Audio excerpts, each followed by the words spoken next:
Pakar biologi molekular Universitas Airlangga Surabaya, Profesor Nidom menyebutkan, terjadi mutasi virus yang memungkinkan virus corona mampu menular dari manusia ke manusia. Dan tadi pagi saya mendapatkan laporan dari Pak Menteri Kesehatan bahwa ibu ini dan putrinya positif corona.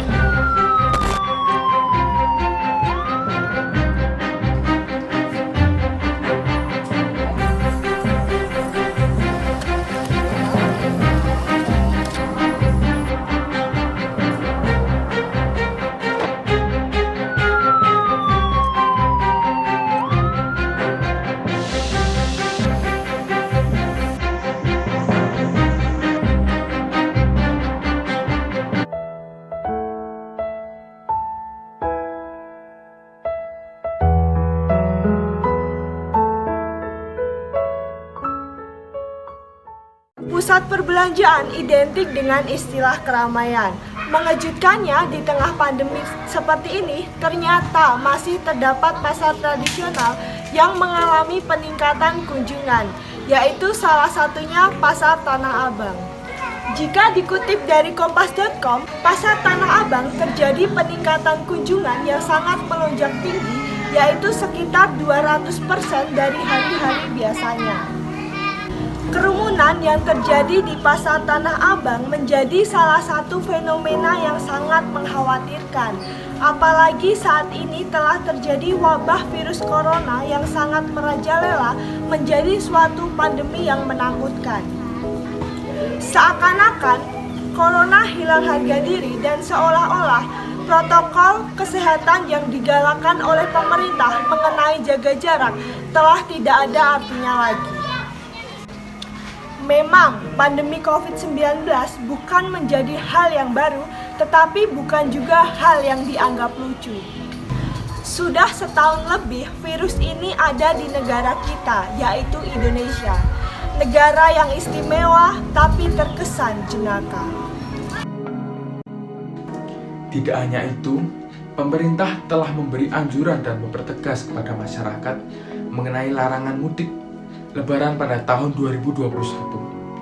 Namun nyatanya, masyarakat seakan acuh tak acuh, padahal pandemi membuat banyak nyawa jatuh.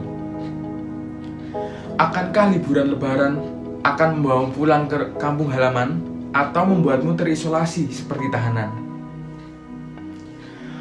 Mudik pada saat kondisi pandemi beresiko sangatlah besar, mengingat lansia mudah terpapar virus tersebut. Jika begitu, akankah makna Idul Fitri sebagai bulan kemenangan mampu mengurangi virus dalam resiko penyebaran? Ingat, penularan itu tidak mengenal batas teritorial, namun bisa terjadi kapanpun dan dimanapun.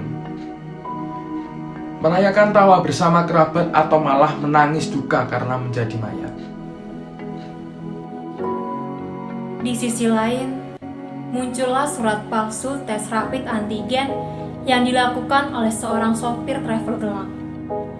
Meski pemerintah telah memproses pelaku secara hukum, akankah kejadian yang sama nantinya akan tervakum? Lebaran dan mobilitas mudik tidak selalu berkaitan dengan kebersamaan secara fisik, tapi kebersamaan dalam jiwa, kebersamaan dalam akal, dan kebersamaan dalam doa. Hai, apakah mata digunakan untuk mendengar dan telinga digunakan untuk melihat? Tentu tidak. Karena itu, melihatlah dengan mata, mendengarlah dengan telinga, dan berpikirlah dengan akal. Meski akal akan selalu punya bagian yang akan ia pikirkan, kita punya hati.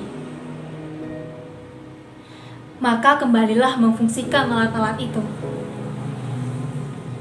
Bahkan Nabi Syihab, seorang cendekiawan muslim, mengatakan, agama ini mengajarkan tentang kekitaan, bukan tentang kemandirian.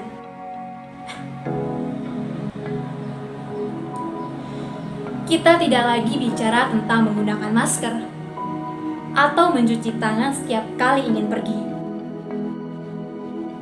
Tapi kita bicara tentang hati nurani yang mungkin tidak jauh lebih bersih dibandingkan tanganmu. Lalu, masihkah kita mau merayakan hari jadi si COVID tahun depan? Jangan biarkan lehermu terlalu tegak dan kaku. Karena apapun yang ada di kolong langit ini tidak selalu tentang kamu. Kematian bukan kehendak kita, tapi berjalannya hidup adalah pilihan kita.